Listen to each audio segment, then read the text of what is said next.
முஸ்னத் அஹ்மத் என்றும் புத்தகத்தில் இடம்பெற்றிருக்கும் இந்த ஹதீஸ் மிகவும் உயர்ந்த ஹதீஸாக நினைக்கின்றேன்.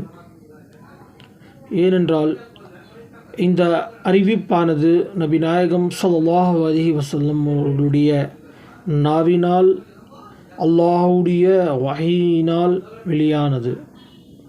அல்லாஹுடைய தூதர் நபி நாயகம் ஸல்லல்லாஹு அலைஹி வஸல்லம் அவர்களுடைய நாவிலிருந்து எது வந்தாலும் அது வஹீயே. ஆகையால் நான் இப்போது கூற இருக்கும் ஹதீஸை மிக நுட்பமாக கவனத்துடன் கேளுங்கள். இந்த ஹதீஸில் புரிந்து கொண்டால் மனிதன் முனாஃபிக்தனத்திலிருந்தும் நயவஞ்சகத்தனத்திலிருந்தும் அயோக்கியத்தனத்திலிருந்தும் திருட்டுத்தனத்திலிருந்தும் போலித்தனத்திலிருந்தும் எத்தனையோ கெட்டத்தனங்களிலிருந்து அல்லாஹ் அவனை பாதுகாப்பான். அது என்னவென்றால், நாவு நேர்மையாக இருக்குமானால், நாவு நேர்மையாக இருக்குமானால் ஒருவருடைய இதயம் நேர்மையான வழியில் செல்லும். நாவு நேர்மையற்றதாக இருக்குமானால், தவறானதாக இருக்குமானால், இதயம் நேர்மையான வழியில் செல்ல முடியாது. ஒருவருடைய நாவு சரியில்லை, தீமையான சொற்களால் கெட்ட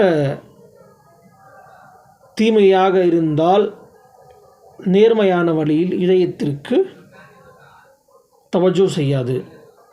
ஆகையால் நம் நாவு நேர்மையாக வைத்து கொள்ள வேண்டும். எப்பொழுதும் உண்மையின் சத்தியத்தின் பால் நாம் இருக்க வேண்டும். அப்போது தான் நம் இதயத்தில் ஒளியனும் அல்லாஹுடைய ரஹ்மத், அல்லாஹுடைய நூர் நம்முடைய இதயங்களில் பிரகாசமளிக்கும். இதயம் பிரகாசமளித்தால் அல்லாஹுடைய குர்ப் அடைந்ததாக அர்த்தம். நம் இதயமே ஒளி அடையவில்லை என்றால் நாம் செய்யும் அமல்களே வீணாக போய்விடும். ஆகையால் நாவு சரியாக வையுங்கள். அப்போது தான் நம்மளுடைய அனைத்து அமல்களும் சரியாக இருக்கும். அனைத்து அமல்களும் நியத்தின் பால், நாம் இன்னா நியத்து செய்கின்றோம் என்பது தான், அதை பொறுத்துத்தான் அல்லாஹ் நமக்கு சரியான தீர்ப்பை வழங்குவான். ஆகையால் நம்முடைய நாவும் இதயத்தையும் அல்லாஹ்வின் பக்கம் தவஜ்ஜோ செய்து ருஜூ செய்து நம்முடைய சத்தியத்தின் பால் நிற்க வேண்டும். அதனால்தான் ஒரு பழமொழி சொல்வார்கள், ஒரு நாக்கு தவறானதோ கெட்ட வார்த்தைகள் திட்டிவிட்டால் முன்பு இருப்பவன் நாக்கை அடிப்பதில்லை, உடலுடைய ஏதேனும் ஒரு பாகத்திற்குத்தான் படால்னு இருப்பார்கள். நாக்கு அடி வாங்கிச்சு, இல்லை வாங்காது. ஏன்னாக்கா அது சொல்லிவிட்டு உள்ளே போயிடுச்சு. 32 இராணுவ தளபதிகளுடைய பாதுகாப்பில் அது ஹிஃபாதத்தாய் உள்ளே உக்காந்துருச்சு. அடி வாங்குறது யார்? உடம்பு தான். ஏதாவது திட்டினானாக்கா மனசுக்கு தான் கஷ்டம் ஆகும்.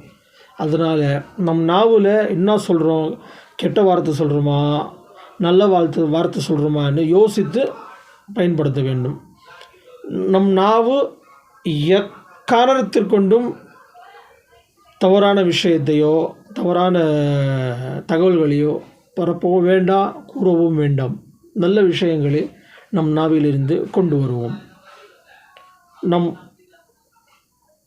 மூளையையும் நம் இதயத்தையும் சுத்தமாக வைத்திருந்தால் நாவில் நல்ல வார்த்தைகள் வரும். இங்கேயும் குப்பைனாக்கா ஒன்றும் ஆகாது. அதனால் நாவையும் மூளையை சுத்த வைக்கணும், இதயத்தையும் கல்பையும் சுத்தமாக வைத்திருந்தால் தான் நாவில் நல்ல வார்த்தைகள், நல்ல சிந்தனைகள், ஏதோ ஒன்று நல்லது தான் வரும், கெட்டது தீமையானது வராது. ஆகையால் நம் அனைவருக்கும் செயல் செய்ய சொற்களை சொல்ல பாக்கியத்தை அல்லாஹ் அருள்வானாக. ஆமீன்.